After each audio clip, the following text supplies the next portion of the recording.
দুই নাম্বার যে কাজটি কষ্ট পেলে করবেন সেটি হচ্ছে keep your self busy. Keep your self busy, নিজেকে ব্যস্ত রাখেন।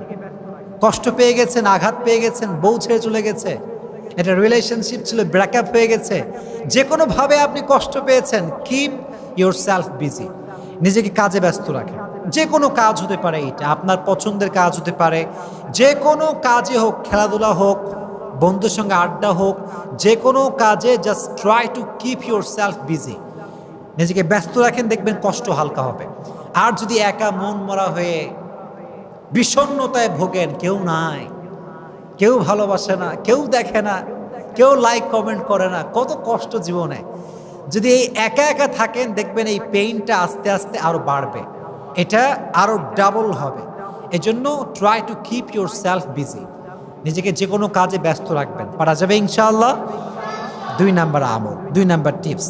তিন নাম্বার যে আমলটি আপনি করবেন, যে টিপসটি অ্যাপ্লাই করবেন, সেটি হচ্ছে বেশি বেশি ইবাদত করবেন। বেশি বেশি কি করবেন?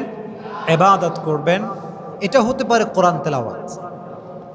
মনে করেন আপনি অনেক কষ্ট পাইছেন, আপনার বন্ধু বান্ধব, আব্বা আম্মা পাশে কেউ নাই, আপনি টোটালি ডিপ্রেসড এবং আপনি ছ্যাঁকা খাইয়া বেকা, অবস্থা খুবই খারাপ আপনার। এই সময় আপনি সবাইকে শেয়ার করবেন না বিষয়টা, কোরআনটা হাতে নেবেন, সুন্দর করে অজু করে গোসল করে কোরআন তেলাওয়াত করবেন, কোরআনটা বুকের সঙ্গে একদম চেপে ধরে রাখবেন। দেখবেন, আল্লাহর কসম করে বলতে পারি, কোরআন আপনাকে যে সুখটা দিবে, যে শান্তি দিবে, যে পিস অফ মাইন্ড দিবে, যে পিস অফ হার্ট দিবে, আল্লাহর কসম পৃথিবীর কোনো স্বার্থবাজ মানুষ আপনাকে সেই শান্তি দিতে পারবে না, অসম্ভব এইটা।